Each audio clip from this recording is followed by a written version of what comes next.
Let's all play What's My Line?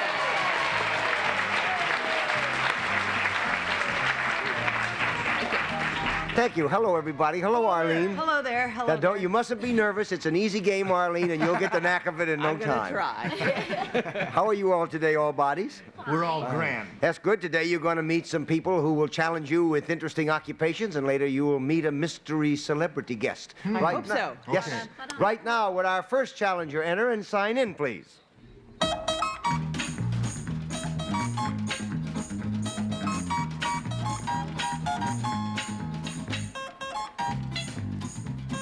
Gary Davis and Rex Blackwell. Hi, Rex. Hi, Gary. Good night. Where are you from, fellas?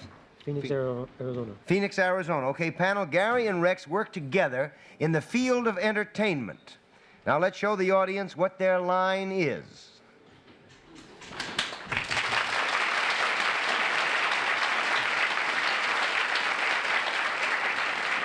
Okay, we'll start the questioning with Anita Gillette. It's interesting, isn't it, Anita? Look at the color of their coats. Yes, right. It is interesting. You have to tell them your theory later. All right.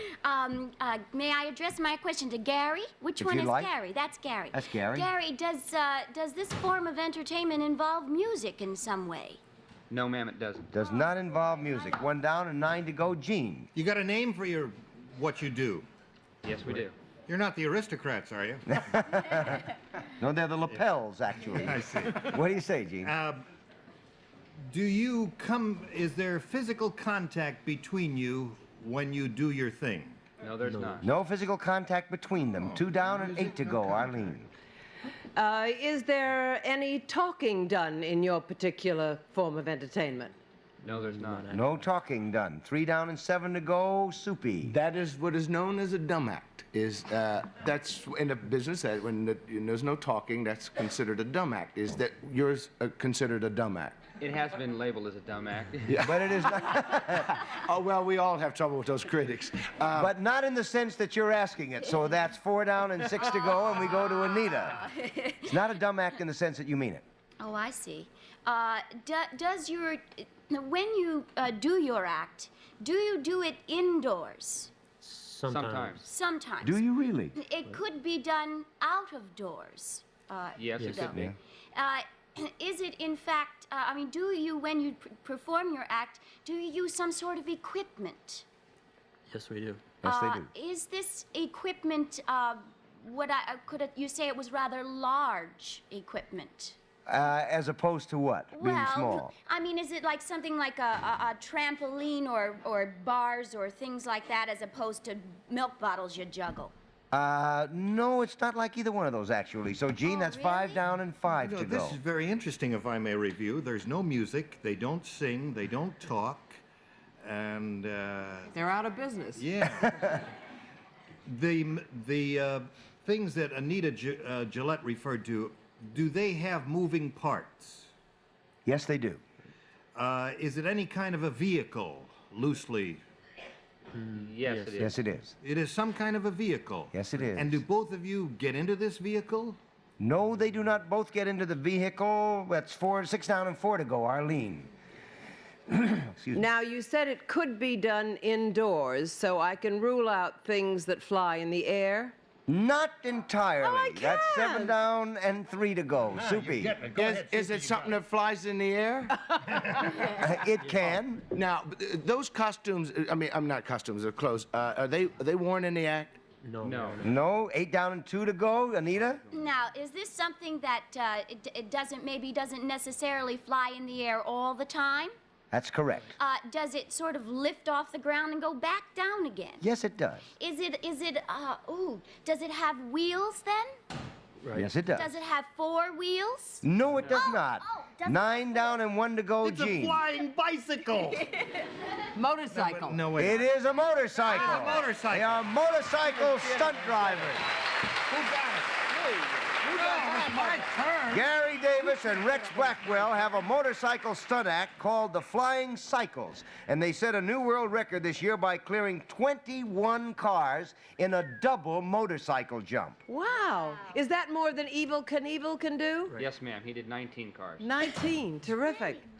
About the best way to describe this is to show it on film. So, Lloyd, may we see the film, please? Could you roll it? There we go.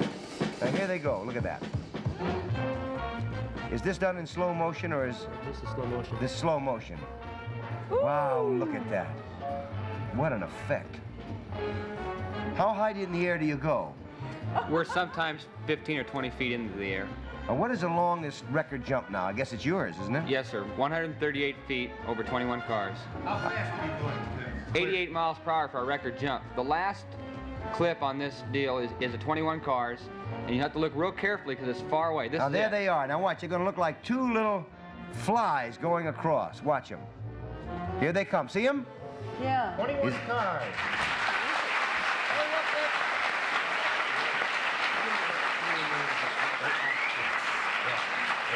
How long are you actually in the air when you do that? 2, maybe 3 seconds. And how close to each other do you come? Within 3 feet. That's it, really incredible. Now, here in Life magazine is a more detailed set of pictures of the jump that you just saw them make. This is the distance here that they jump, right? Except that it isn't really that distance, it's that distance. And in the top, you're doing what? You're approaching, We're approaching one another right in the top frame. and in the middle one, We have just passed. and then you are on the way down on the other end, Yes, huh? sir. Now, do you pass that far on one end? Not usually. Usually? We try to pass as close to the center as possible. On that one there, such a far That's an distance. incredible feat, fellas. Thank you very much for being with us on What's My Line. All What's My Line contestants receive these gifts. Sarah Coventry's handsome golden heirloom locket pendant, Florentine plate bracelet, and dainty Trilights rings. A charming look of elegance by Sarah Coventry.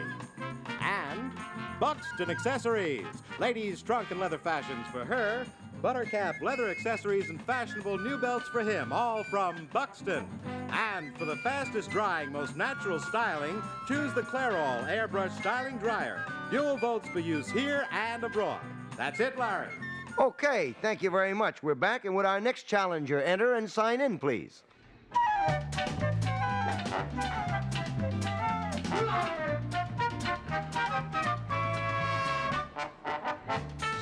Susan Reedquist. Hey, Susan. Is this right? Susan, where are you from? Chicago. Chicago, Illinois. Okay, panel, Susan Reedquist is concerned with a product that comes in a box. I will show the audience just what her line is.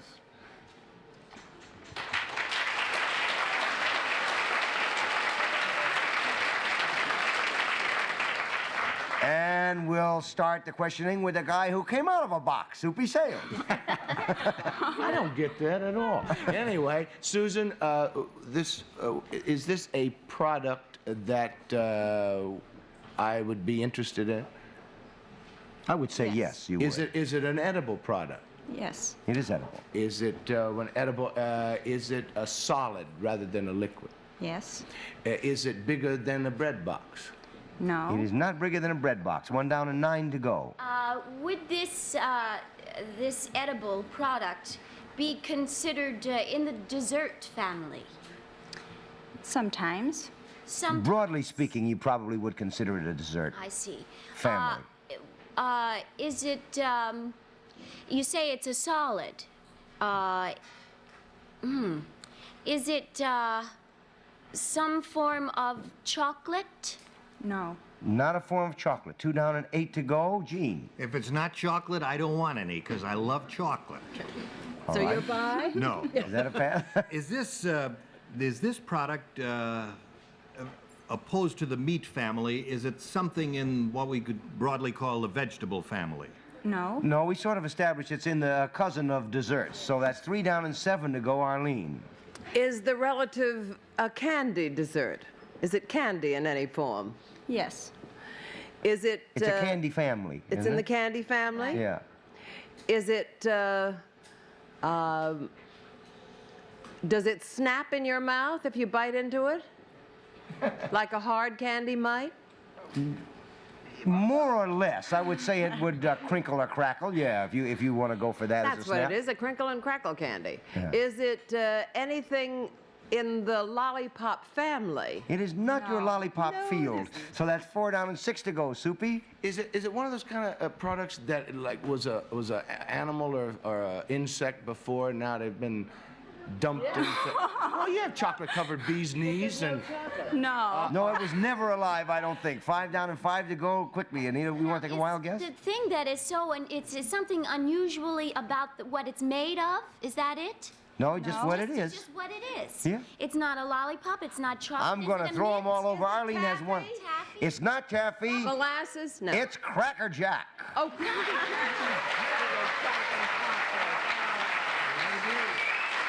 Susan Reedquist chooses and designs the prizes for the Cracker Jack box. Susan, how many different prizes are there in Cracker Jack boxes? About 300. And what are the most popular ones? The girls like the rings, the boys like to put cars and boats together, and tattoos and pinball machines.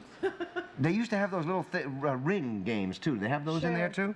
Now, what new ones have you introduced? Okay, there's some glow-in-the-dark stickers and some heat-sensitive animals that you touch with the heat of your hand and they change colors, and some new rings and a disguise kit that used to stick on. And Those are terrific. I'm getting hungry and curious. Listen, Susan, you know, I'll tell you one thing I've always been curious about is why it is that they're called Cracker Jacks. that's interesting. About 80-some years ago, a salesman was eating the product and he said, "That's a Cracker Jack," and that's how it got its name. he said that to Jack, I That's presume. a Cracker Jack. That's a That's Cracker a cracker Jack. comer, Jack. And from this we get the expression Cracker Jack. Right. I think it's in the dictionary now, isn't it? Right. Isn't that fascinating? Thank you very much for being with us, Susan, on What's My Line. Okay, we're back, panel, and it's time to play Who's Who. Would you open the curtain, please, Lloyd? All right, panel, here before you, you see 4 people from the studio audience, and here is a list of their actual occupations. One is a dietitian, one is a choral director, one sells auto parts, and one is a camp counselor. All you have to do is hand out all 4 cards so that each person is holding the card that represents her actual occupation. Let's start with Soupy. You have 20 seconds, go.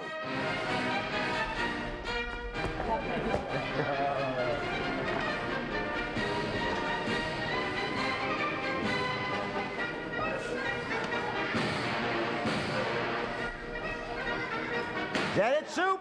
That is terrific, and it is incorrect. Okay, Anita. Get it, Anita? That's it. Oh, you're doing great, Anita. You're doing great. Dietitian, choral director, camp counselor, and sells auto parts, and that is incorrect. And your team has $25. Okay, Anita. Last 2. No, you're supposed to. No, you're supposed to do that, you crazy. You're the camp counselor here, you see. And you're the dietitian, and you're the auto part salesman. Camp counselor, another incorrect. And you now have, I think, $50, $75, and there goes Arlene. And she's closing in. She's changing the choral director Right. to the N1. There. Then she has now she has a camp counselor. Then she has sells auto parts and dietitian. And she it's is the wrong. and she's the closest, but she is also wrong. So congratulations. Now, team, would you please move your signs around so that we see exactly who does what? And there it is, correct, and your team has won $100. And that's terrific. Congratulations. Each member of the team will receive a gift. And thanks for playing Who's Who on What's My Line. Tell us, who are you all? Would you tell us who you are? My name is Denise Goldberg. I'm from Springfield, Mass., and I sell auto parts. Okay. And I'm Marilyn Durrigan. I'm a dietitian, and I'm from Framingham, Massachusetts. Are you together? No. Camp counselor? My name is Marsha Bloom. I'm a camp counselor, and I'm from Brooklyn, New York. Okay. Choral director? I'm Beverly Coburn. I'm from Palo Alto, California, and Hi. I'm a choral director. Well, it's lovely of you to come and play with us today. Thank you for being with us. Are we back? Saints preserve us. It's time for the Mystery Challenger. So would you put on your blindfolds panel? Are they all in place? No. Wait. They are all in place. Okay, Mystery Challenger, would you enter and sign in, please?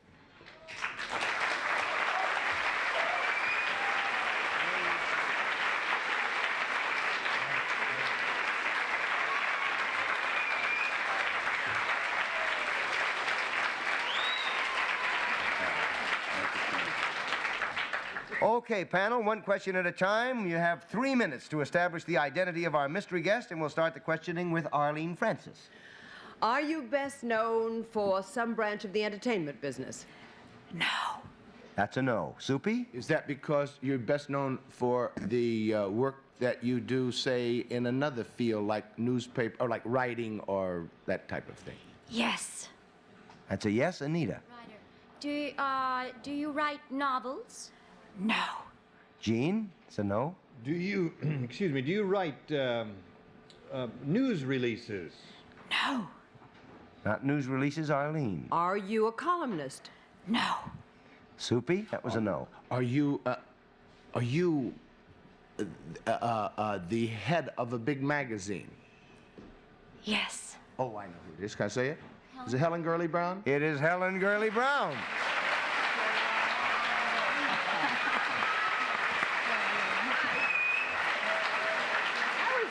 That's very good of you all to figure that out that fast. Very. Helen, welcome to What's My Line? It's so nice to be here, Larry. Thank Listen, you. tell me, as the head of a magazine like that, or that there is no magazine like that, it's the only one. If you had a goal for it, what would be the goal that you have for that magazine? She hadn't mentioned a magazine. You ought to... Oh, I'd just like us to go on being more and more successful. I'd like to sell more and more copies every month. That sounds a little crass. I'd just like to go on helping girls and doing what we're doing now and doing it better. Can you do it? The magazine. Oh, Cosmopolitan. I'm sorry. I just assumed that everybody in the whole world knew what it was. May I ask, Thank you. How many more magazines did you sell with Burt Reynolds than you normally would have sold? Gene, we didn't sell that many more because we didn't print up that many more. I think we could have sold another 1 million copies, but none of us really knew what we had. I thought he was adorable and it was fun. Terrific idea. Yeah, so no telling how many we could have sold if we. Do you really see the magazine Cosmopolitan as a kind of Playboy for girls? No, Larry, not really. We try to help girls solve their problems, and we admit that they really have problems, emotional problems with men, with husbands, with lovers, with their jobs, and I don't believe Playboy admits that a man suffers. Playboy, I believe, is a magazine of entertainment for men, and we're a magazine to help girls get what they want out of life. That's marvelous. Now, would you mind if a child of yours was looking at a lot of girly magazines or openly pornographic publications? Do you think that's good for them, or nothing? It just means nothing? I don't think it would mean much until they got to a certain age, but I personally think that nudity is fine and the human body is beautiful, and I don't think nudity is anything to be disturbed about. No, I wonder if Playboy... She's lucky. Yeah. She's only seen good ones. I wonder if Playboy does assume that a man has a problem, but they limit it to just one.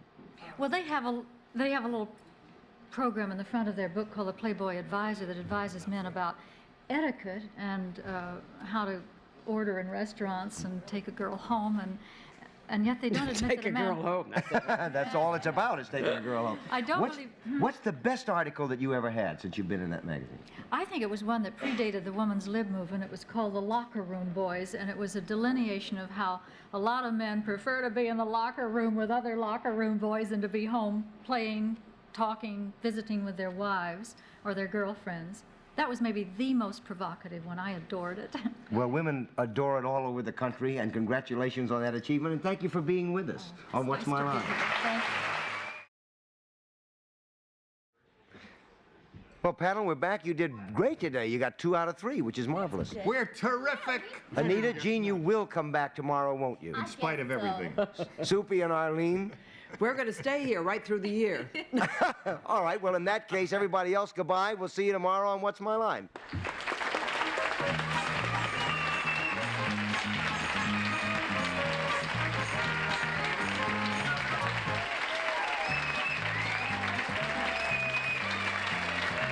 What's My Line is a Mark Goodson, Bill Todman production. Miss Francis Gowns by Bonwit Teller.